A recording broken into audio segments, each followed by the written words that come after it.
Here is a woman the police chased across 3 countries for 15 years. They had her DNA. They had it from 40 different crime scenes. They had it off a murder weapon, a stolen car, a heroin needle, a half-eaten biscuit. The one thing they could never get was her, because the woman they were hunting was never there. She had never been at a single one of those scenes, and by the time anyone figured out why, she had become the most wanted person in Europe. I'm going to tell you how that happened, and the strange thing is, you're going to spot the problem long before the detectives did. Keep that in mind as we go. You know something they don't. Let's start with why anyone trusted that DNA in the first place. By the 1990s, DNA was the closest thing we'd ever built to a perfect witness. Fingerprints smudge, witnesses forget, or lie. But your DNA is yours alone. Unique, unforgeable, undeniable. The rule was simple, and the rule felt absolute. If your DNA is at the scene, you were at the scene. Everything that follows happened because hundreds of intelligent people believed that rule completely. So, 1993, a woman is found strangled in a German town, and the forensic team lifts an unknown female DNA profile from the scene. No match in any database, just a code, a signature, belonging to someone out there. They file it away.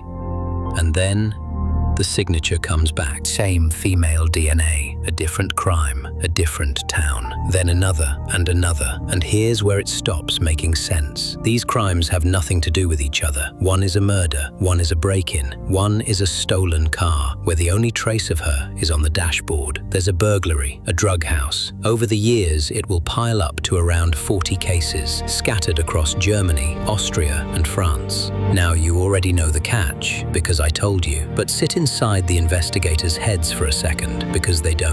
To them, this isn't impossible. It's just a very, very good criminal, a ghost. They start calling her the Phantom, the woman without a face. They decide she's probably from Eastern Europe, based on where some of the cases cluster. They build her a whole life out of a code on a screen. The legend grows with every hit. And then, on the 25th of April, 2007, it stops being a legend. In the city of Heilbronn, a young police officer named Michelle Kiesewetter is sitting in her patrol car. She is 22. Someone walks up and she is killed. It is sudden and brutal, and it is one of their own. When forensics sweep the scene, they find it. Her, the Phantom. Everything changes now. The pattern just became personal. Germany puts up a reward of 300,000 euros. In Heilbronn alone, officers pour something like 16,000 hours of overtime into the hunt. Every new appearance of that DNA drags another case into the web, and the web now stretches across a continent. The woman without a face has killed a police officer, and she cannot be found. Here's what I want you to notice. The harder they hunt, the more certain they get. And the more certain they get, the less anyone asks the obvious question, the one you've been holding this entire time. If she's everywhere, doing everything for 15 years, and not one human being has ever seen her face, then what if there's no face to see?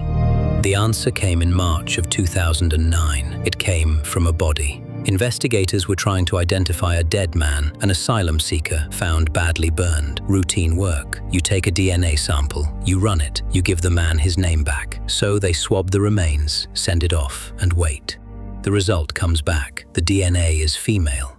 It's the Phantom. Stop there, because this is the exact second the whole thing collapses. And it has to, because a dead man cannot have a woman's DNA. It isn't unlikely. It isn't a long shot. It is flatly, biologically impossible. There is only one way that one woman's DNA could be sitting on a murdered officer in Heilbronn, a stolen car in Austria, and the burned body of a man it has nothing to do with. Only one object had touched all of it.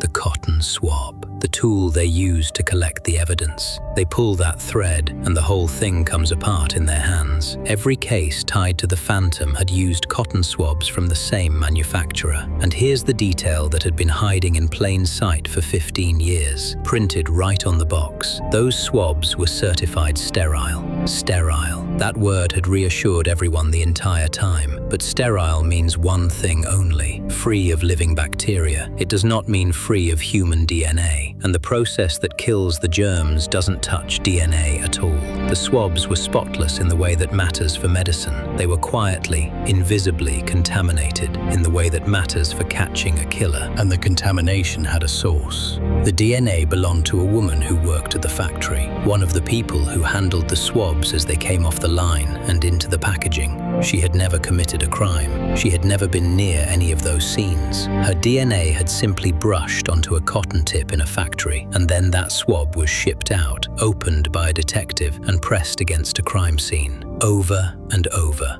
in 3 countries, for 15 years. The Phantom of Heilbronn was real DNA. It just belonged to an innocent woman doing her job. The most wanted criminal in Europe was a manufacturing error. You saw it coming. That's the part that stays with me. Not that they were fooled, but that they were fooled by being good at their jobs. They trusted the best evidence on earth. They handled it carefully. They did everything right. And doing everything right is exactly what walked them, step by certain step, 15 years into a chase after a person who did not exist. The evidence never lied to them. It told the perfect truth about the wrong woman. They just never thought to ask where it had really been. The real crimes, in the end, didn't stay open. Officer Kiesevetter's murder was traced years later, through entirely separate evidence, to a neo-Nazi terror cell. The answer had been out there the whole time. It was just buried under a ghost the investigation had accidentally built for itself. And that's the thing I keep turning over. We tell ourselves that more evidence means more certainty, and more certainty means we're closer to the truth. But for 15 years, certainty was the thing standing between everyone and the answer. The most dangerous thing in that room was never the lie. It was the one fact they were absolutely sure of. I'm Vicario. Thanks for chasing this one down with me. Stay curious. I'll see you in the next story.